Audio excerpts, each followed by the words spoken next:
Evening children, welcome to grammar galaxy. Tense के लंबे पाठ को हम लोगों ने पढ़ा और उसमें से बहुत सी जानकारियां हम लोगों ने हासिल की। आज हम लोग वॉइस के ऊपर आते हैं। वॉइस वॉइस क्या है? तो देखिए, वर्ब का वह रूप वॉइस कहलाता है जिससे कि हमको ये पता चलता है कि वाक्य का कर्ता अर्थात सब्जेक्ट कोई काम करता है या सब्जेक्ट पर किसी क्रिया का प्रभाव पड़ता है। सब्जेक्ट काम करता है तो वो एक्टिव में है, और सब्जेक्ट पर क्रिया का प्रभाव पड़ता है अगर, तो वो पैसिव में कहलाता है। मतलब एक ही बात को लिखने का दो तरीका है और कुछ नहीं। वॉइस में एक ही बात को हम लोग दो तरह से लिखते हैं। एक तो वो होता है जिसमें हम सब्जेक्ट को कुछ काम करते हुए या क्रिया करते हुए दिखाते हैं, वो एक्टिव है। और पैसिव में हम लोग सब्जेक्ट पर कोई काम या किसी क्रिया का प्रभाव पड़ता है यह दिखाना चाहते हैं, तो वो पैसिव है। जैसे मान लीजिए एक सेंटेंस लेते हैं, राम हेल्प्ड मोहन। राम ने मोहन की सहायता की। सब्जेक्ट क्या है? राम है। हेल्प, हेल्प्ड ये वर्ब है। और मोहन हेल्प किया किसको? ऑब्जेक्ट को। तो वर्ब में जब हम हु लगाते हैं, कौन लगाते हैं, क्या लगाते हैं? कौन, तो हमारा सब्जेक्ट निकलता है।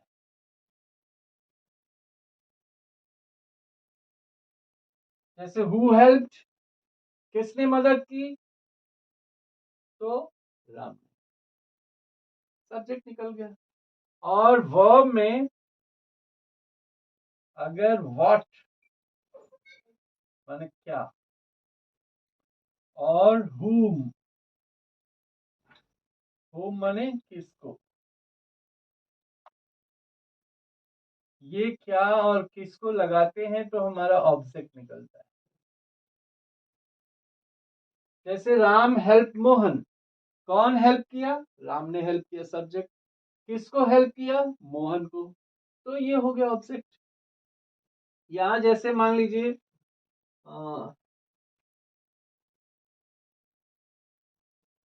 Rohan through, THREW, through it, Ram ने उसे फेंक दिया, रोहन ने उसे फेंक दिया। कौन फेंका भाई? राम फेंका। तो सॉरी, रोहन फेंका, ये सब्जेक्ट। क्या फेंका? वह फेंक दिया, ये ऑब्जेक्ट। ये तो वर्ब है। तो करने वाला यहाँ कौन है? हेल्प करने वाला कौन है? राम है, सब्जेक्ट है।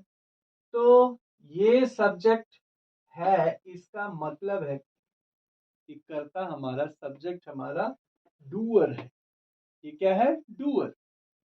डूअर किसका? डूअर वर्ब का। सब्जेक्ट हमारा डूअर है, इसका मतलब एक्टिव में है। यहां भी फेंकने वाला कौन है? रोहन है, ये भी डूअर है, अर्थात ये भी एक्टिव में है। ये भी सेंटेंस एक्टिव में है और ये भी सेंटेंस एक्टिव में है। अब इसको पैसिव कैसे बनाते हैं? तो ऑब्जेक्ट को सब्जेक्ट के जगह पे लाएंगे और सब्जेक्ट को ऑब्जेक्ट के जगह पे ले जाएंगे, तो क्या होगा? मोहन, ऑब्जेक्ट जो है हमारा सब्जेक्ट के जगह पे आ गया। ये टेंस पहचानेंगे, किस टेंस में है? सिंपल पास्ट में है। तो सिंपल पास्ट में हेल्पिंग वर्ब लगता है। हेल्पिंग वर्ब हम लगाएंगे वॉज, और हेल्प का थर्ड फॉर्म वॉज हेल्प, ये राम को बाद में ले जाएंगे, बाई के साथ लिखेंगे, बाई राम। तो Mohan was help by Ram. यहां मोहन करता नहीं है, सॉरी, यहां मोहन डूअर नहीं है। ये हेल्प का प्रभाव इसके ऊपर पड़ता है, ये हेल्प, ये एक्शन इसके लिए होता है, इसलिए ये पैसिव में है। इसलिए ये क्या है, पैसिव में। तो देखने की बात है कि हमने सब्जेक्ट ऑब्जेक्ट को सब्जेक्ट के जगह और सब्जेक्ट को ऑब्जेक्ट के जगह लिया, एक हेल्पिंग वर्ब का प्रयोग किया, वर्ब का थर्ड फॉर्म प्रयोग किया, और उसके बाद जब सब्जेक्ट लिखते हैं तो उसके साथ बाई लगा देते हैं। तो ये है सिंपल सा नियम। ये जैसे है, ये भी पास्ट इंडेफिनिट में है, तो it was thrown, THROWN, thrown by Rohan. यहां भी सब्जेक्ट को हमने ऑब्जेक्ट को सब्जेक्ट की जगह ले लिया और सब्जेक्ट को ऑब्जेक्ट की जगह ले लिया, हेल्पिंग वर्ब लगाया, वर्ब का थर्ड फॉर्म लगाया, और सब्जेक्ट को ऑब्जेक्ट की जगह पर लिखने से पहले हमने बाय लगा दिया। तो सिंपल सा रूल है। हमको इसमें केवल सीखना ये है, पहली बात तो ये है कि सब्जेक्ट ऑब्जेक्ट इंटरचेंज कर देंगे। दूसरी बात ये है कि वर्ब का हमेशा, पैसिव में वर्ब का हमेशा थर्ड फॉर्म यूज होता है। पैसिव में हमेशा वर्ब का थर्ड फॉर्म यूज होगा। बदलता क्या है, एक हेल्पिंग वर्ब यहां जुड़ जाता है। तो हेल्पिंग वर्ब को ही हम देखेंगे कि किस टेंस में कौन सा हेल्पिंग वर्ब हम लगाते हैं। टेंस पहचानना जरूरी है। टेंस हर जगह आपको टेंस की आवश्यकता पड़ेगी, इसलिए हमने पहले टेंस को पढ़ाया है और उसके बाद अब वॉइस को देखते हैं। तो टेंस पहचानना जरूरी है और टेंस के मुताबिक हम हेल्पिंग वर्ब क्या लगाएंगे वो देखते हैं। हाँ तो बच्चों, ये वॉइस में एक्टिव सेंटेंस तो कैसे लिखते हैं ये हम लोगों ने टेंस में ही पढ़ा है। बदलता टेंस में केवल है उसका वर्ब, वर्ब का फॉर्म बदलता जाता है, टेंस बदलता जाता है। तो ये सिंपल सा एक चार्ट है जिसको आप याद रखें तो आपको टेंस पहचानने में, वाक्यों का टेंस पहचानने में बड़ी आसानी होगी। जैसे सिंपल प्रेजेंट है, सिंपल प्रेजेंट में आप देखेंगे वर्ब कैसा है, या तो वर्ब अपने फर्स्ट फॉर्म में है, या तो वर्ब के फर्स्ट फॉर्म में एस या ईएस जुड़ा है, या तो गो होगा या तो गोस होगा, या तो कम होगा या तो कम्स होगा। तो सिंपल प्रेजेंट में वर्ब का फर्स्ट फॉर्म या वर्ब का फर्स्ट फॉर्म का एस या ईएस उसके साथ जुड़ा रहता है। सिंपल पास्ट में देखते हैं, सिंपल पास्ट में वर्ब हमारा सेकंड फॉर्म में होता है, और सिंपल फ्यूचर में शैल विल के साथ वर्ब फर्स्ट फॉर्म में होता है। तो सिंपल प्रेजेंट में वर्ब का फर्स्ट फॉर्म या फर्स्ट फॉर्म के साथ एस या ईएस, सिंपल पास्ट में वर्ब का सेकंड फॉर्म, और सिंपल फ्यूचर में सब्जेक्ट विल के साथ, सब्जेक्ट या विल के साथ वर्ब का फर्स्ट फॉर्म होगा। अब प्रेजेंट कंटिन्यूअस में देखते हैं। प्रेजेंट कंटिन्यूअस में helping verb is are am के साथ वर्ब के फर्स्ट फॉर्म में आईएनजी जुड़ा होगा। तो प्रेजेंट कंटिन्यूअस में is are am helping verb के साथ वर्ब में आईएनजी जुड़ा होगा, और पास्ट कंटिन्यूअस में वॉज वर के साथ वर्ब के फर्स्ट फॉर्म में आईएनजी जुड़ा होगा। पास्ट कंटिन्यूअस वॉज वर और वर्ब के फर्स्ट फॉर्म में आईएनजी, और फ्यूचर कंटिन्यूअस में शैल will be, shell will be और उसके बाद वर्ब के फर्स्ट फॉर्म में आईएनजी। अब प्रेजेंट परफेक्ट पे आते हैं। प्रेजेंट परफेक्ट में हेल्पिंग वर्ब हैज हैव और वर्ब का थर्ड फॉर्म। पास्ट परफेक्ट में हेल्पिंग वर्ब हैड और वर्ब का थर्ड फॉर्म। फ्यूचर परफेक्ट में शैल विल हैव और वर्ब का थर्ड फॉर्म। यहाँ पे परफेक्ट में हर जगह देखेंगे वर्ब का थर्ड फॉर्म यूज होता है और हैज, हैव, हैड, हैव लगा होता है। प्रेजेंट में हैज हैव लगा होगा, पास्ट में हैड लगा होगा, और फ्यूचर में शैल विल के साथ हैव का ही प्रयोग होता है, लेकिन वर्ब हमेशा थर्ड फॉर्म में होता है। अब कंटिन्यूअस पे, परफेक्ट कंटिन्यूअस पे आते हैं। प्रेजेंट परफेक्ट कंटिन्यूअस में हैज, हैव, बीन और वर्ब में आईएनजी। भाई परफेक्ट भी है और कंटिन्यूअस में है, तो परफेक्ट में हैज, हैव, हैड और कंटिन्यूअस में वर्ब में आईएनजी होता है। तो परफेक्ट कंटिन्यूअस में हैज, हैव, बीन और वर्ब के फर्स्ट फॉर्म में आईएनजी, और पास्ट परफेक्ट कंटिन्यूअस में हैड बीन फिर वर्ब में आईएनजी, और फ्यूचर परफेक्ट कंटिन्यूअस में शैल विल हैव बीन और उसके बाद वर्ब में फर्स्ट फॉर्म। तो ऐसे हमारे एक्टिव सेंटेंस लिखे जाते हैं अब पैसिव के हेल्पिंग वर्बों को बता देते हैं। इन दोनों चार्टों को आप टैली करके अगर बनाते हैं तो कहीं गलती होने की संभावना नहीं होती। हाँ, कुछ नए नए स्पेशल चीजें होते हैं, उनको भी सीखेंगे, पहले ये तो देख लेते हैं। हाँ तो बच्चों, ये पैसिव में अब हेल्पिंग वर्ब क्या लगते हैं, कैसे लगते हैं, किस टेंस में कौन सा हेल्पिंग वर्ब लगते हैं, ये हम देखते हैं।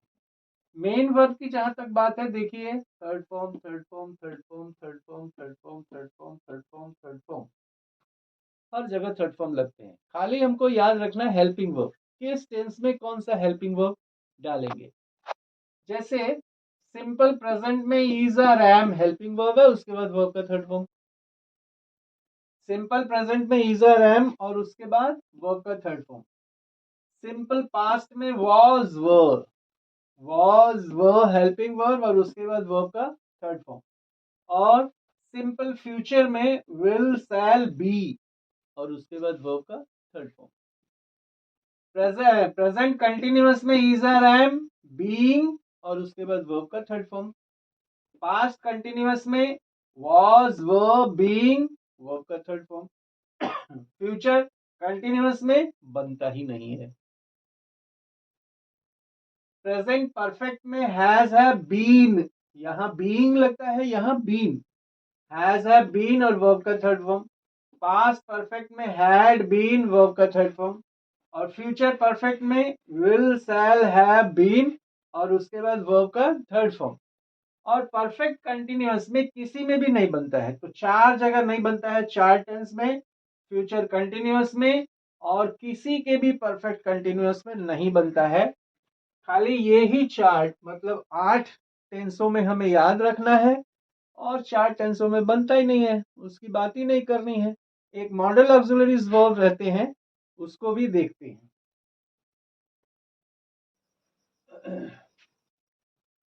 ये छोटी सी बात, मॉडल वर्ब, जिन सेंटेंसों में मॉडल वर्ब होते हैं जैसे can, could, may, might, shall, should, ये मॉडल ऑक्सिलरीज वर्ब जहां होते हैं उनको हम पैसिव में चेंज करते हैं। जैसे इंडेफिनिट टेंस, इंडेफिनिट टेंस कहने का मतलब प्रेजेंट इंडेफिनिट, पास्ट इंडेफिनिट और फ्यूचर इंडेफिनिट। कंटिन्यूअस टेंस कहने का मतलब प्रेजेंट, पास्ट, फ्यूचर तीनों का। परफेक्ट टेंस कहने का मतलब प्रेजेंट, पास्ट, फ्यूचर तीनों का। तो प्रेजेंट इंडेफिनिट में एक्टिव में जो सेंटेंस होता है वो कैसे लिखते हैं? सब्जेक्ट, मॉडल, वर्ब का फर्स्ट फॉर्म और उसके बाद ऑब्जेक्ट। जैसे he can write the letter, ये एक्टिव में है, he can write the letter, modal auxiliary verb है। सब्जेक्ट आया, मॉडल वर्ब, उसके बाद वर्ब का फर्स्ट फॉर्म, उसके बाद ऑब्जेक्ट। अब इसको अगर हमें पैसिव में बदलना है तो ऑब्जेक्ट को सब्जेक्ट की जगह लाएंगे, अर्थात ऑब्जेक्ट पहले आ जाएगा। उसके बाद मॉडल वर्ब लगाएंगे, मॉडल वर्ब के बाद बी लगाएंगे और बी के बाद वर्ब का थर्ड फॉर्म। वर्ब का थर्ड फॉर्म हर जगह जैसे वहां बताए वैसे ही वर्ब का थर्ड फॉर्म यहाँ भी लगता है। उसके बाद बाई और उसके बाद यहां से सब्जेक्ट को उठा के ले जाएंगे ऑब्जेक्ट के पास। तो क्या होगा? The letter can be, verb का थर्ड फॉर्म, राइट का third form, written by him. तो इस तरह से इंडिफिनिट टेंस में क्या करते हैं, सब्जेक्ट के बाद, जब एक्टिव में सब्जेक्ट के बाद मॉडल आता है, वर्ब का फर्स्ट फॉर्म, उसके बाद ऑब्जेक्ट। और पैसिव में हम क्या करते हैं, सब्जेक्ट को सब्जेक्ट की जगह लाते हैं, उसके बाद मॉडल लाते हैं, मॉडल के बाद बी और बी के बाद वर्ब का थर्ड फॉर्म, फिर बाई और सब्जेक्ट। कंटिन्यूअस टेंस में मॉडल का वर्ब अगर हुआ है तो वो एक्टिव में ही हो सकता है, पैसिव में उसको बदला नहीं जा सकता। तो कंटिन्यूअस टेंस के किसी में भी हम पैसिव में नहीं बदलेंगे, जब मॉडल में होगा तो, जब उसमें मॉडल वर्ब होगा तो। परफेक्ट कंटिन्यूअस में एक्टिव में क्या होता है, सब्जेक्ट के बाद मॉडल, हैव, वर्ब का थर्ड फॉर्म और उसके बाद object. Subject, model, have, verb का थर्ड फॉर्म और उसके बाद ऑब्जेक्ट। एक्टिव में क्या करते हैं, ऑब्जेक्ट को सब्जेक्ट की जगह लाते हैं, और उसके बाद मॉडल वर्ब का प्रयोग करते हैं, फिर हैव बीन, यहां लगाते हैं बी वर्ब और यहाँ पे हैव बीन, और उसके बाद वर्ब का थर्ड फॉर्म, उसके बाद सब्जेक्ट, मतलब इस सब्जेक्ट को पीछे ले जाते हैं। यहाँ बाई लगेगा, बाई के बाद सब्जेक्ट। तो आज के लिए इतनी चर्चा बहुत है, और पढ़िए, मुस्कुराते रहिए, और मेरे चैनल को सब्सक्राइब और लाइक करते रहिए, कमेंट भी कीजिए। Thank you.